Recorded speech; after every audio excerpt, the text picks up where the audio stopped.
ऐसे वेपन से कंपेयर करना चाहेंगे आज के, तो वो ब्रह्मास्त्र बिल्कुल नहीं है। जैसे ब्रह्मास्त्र से भी ऊपर एक अस्त्र है, जिसके बारे में बहुत कम लोग अभी सुने होंगे, आप पढ़ेंगे तो पता चलेगा। श्योर। उसको कहते हैं ब्रह्मशीरा। और उसके कंपैरिजन के लिए ऐसा समझाया गया है कि एक तीर जिसके आगे सिर्फ ब्रह्मा का एक फेस है, वो ब्रह्मास्त्र है। ब्रह्मशीरा में ब्रह्मा के 4 फेसेस हैं, and it is 4 times more powerful than Brahmastra also. अब वो एटम बम क्यों नहीं है, ऐसी चीजें। ब्रह्मशीरा वो अस्त्र है जो गुस्से में अश्वत्थामा ने चला दिया था, और कृष्ण के रोकने पे उसको अभिमन्यु की जो वाइफ थी, जो कि उस समय तक विधवा हो चुकी थी, विडो थी, उनके वूम्ब में, उनके पेट के अंदर उसको उतार दिया गया था। तो वो एटम बॉम्ब जैसी चीज नहीं हो सकती है अगर आप एंशिएंट स्क्रिप्चर्स की बात करेंगे। ब्रह्मास्त्र या ब्रह्मशीरा की ताकत कितनी होगी, वो उसको इन्वोक करने वाले के ऊपर है। ये उस अस्त्र की ताकत आपकी ताकत पे निर्भर करता है। आप कितने पायस हैं और आप उसको कितने स्ट्रांगली इन्वोक कर रहे हैं।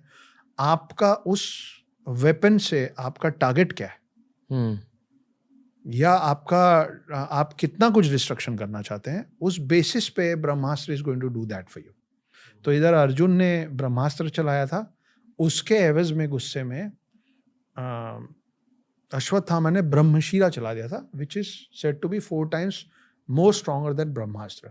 और क्योंकि अब अश्वत्थामा को चलाना आता था, इमेजिन अ मिसाइल जिसको आपने शूट तो कर दिया है, मगर आपको उसको डिफ्यूज करना नहीं आता, ना हवा में ना कहीं। तो अश्वत्थामा को ये नहीं मालूम था कि अब मैं उसको रोकूं कैसे, तो पूरा वर्ल्ड खत्म हो जाता। तो फिर तो एटम बम से भी ऊपर वाली चीज थी।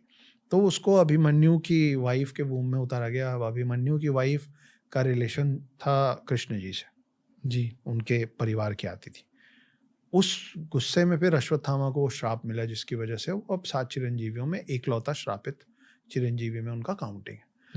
तो एटम बम नहीं है। और आप आज की डेट में अगर अभी के वेपन से बात करें रणवीर, तो जितने भी वेपन्स है ना, वो सब वेपन्स पे हम लोग हर एलिमेंट पे हमारे पास अस्त्राज होते थे। बस ब्रह्मा की जगह आप नाम बदलते जाएंगे, पीछे का अस्त्र सेम रहेगा। फॉर एग्जाम्पल एक अग्नियास्त्र, नाम से ही पता चलता है क्या है ना, कि इसमें again it is not contained एक तीर में ही होगा, या उसका शेप ऐसे होगा, या रणबीर कपूर जैसा दिखेगा, या रणबीर कपूर जैसा दिखेगा, ऐसा बिल्कुल नहीं। बताइए। हाँ, लेकिन अगर ब्रह्मास्त्र फिल्म में जो दिखाया है ब्रह्मास्त्र फिल्म में जो दिखाने की कोशिश की गई है, वो अगर आप एंशिएंट स्क्रिप्चर्स की तरह के उससे बात करें तो वो पॉसिबल है जी। कैसे पॉसिबल है? अगर एक अस्त्र को किसी मटेरियल में उतारा जा सकता है, तो किसी भी बॉडी में उतारा जा सकता है, किसी भी शेप में उतारा जा सकता है। अब मुझे नहीं मालूम सेकंड और थर्ड पार्ट में क्या हो रहा है, मगर अगर वो ऐसा दिखाएंगे तो ये बड़ा जस्टिफाइड होगा, एटलीस्ट मेरे लिए, कि जब वो छोटा बच्चा था, क्योंकि अभी जो फिल्म नहीं देखे हैं, let's not become the spoiler for them, लेकिन ऐसा हो सकता है ना कि किसी ने उसके बॉडी में अग्नियास्त्र को इन्वोक कर दिया है।